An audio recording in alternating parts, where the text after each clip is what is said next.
राज्यात नवीन सरकार स्थापन झाल्यानंतर नव्या मंत्रिमंडळात आता कोणाला स्थान मिळणार याच्या चर्चा रंगल्यात। त्यात महायुतीच्या तब्बल 18 जागा पुणे जिल्ह्यात निवडून आल्यात।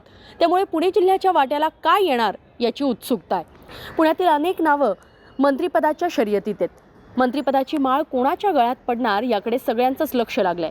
पुणे जिल्ह्यातील बारामती विधानसभेचे आमदार असलेले अजित पवार राज्याचे उपमुख्यमंत्री झालेत।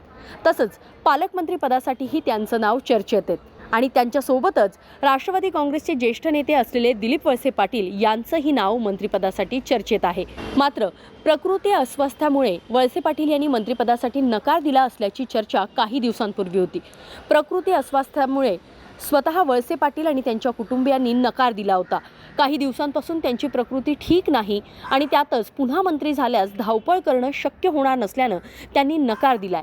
त्यामुळे त्यांच्या जागी अजित पवार यांचे अत्यंत विश्वासू मानले जाणारे दत्तात्रय भरणे यांचं नाव चर्चेत आहे, अशा चर्चा काही दिवसांपूर्वी रंगल्या होत्या।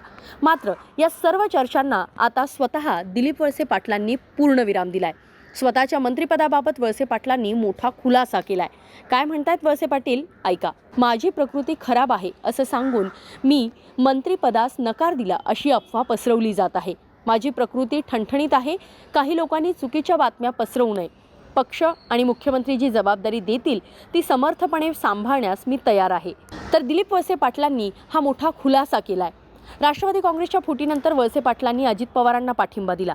शरद पवारांचे अत्यंत जवळचे आणि विश्वासू राहिलेले वळसे पाटील शरद पवारांसोबत न जाता अजित पवारांसोबत राहिल्यानं तसंच वर्षोनवर्ष आमदार आणि मंत्री राहिलेल्या वळसे पाटलांना मंत्रिपद मिळेल यात काही शंका नाही। मात्र यंदा वळसे पाटलांना कोणत्या खात्याचं मंत्रिपद मिळेल याबाबत मात्र कमालीची उत्सुकता आहे।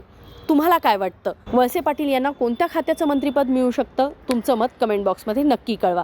तसेच हा व्हिडिओ तुम्हाला कसा वाटला हे सुद्धा कमेंट करून नक्की सांगा।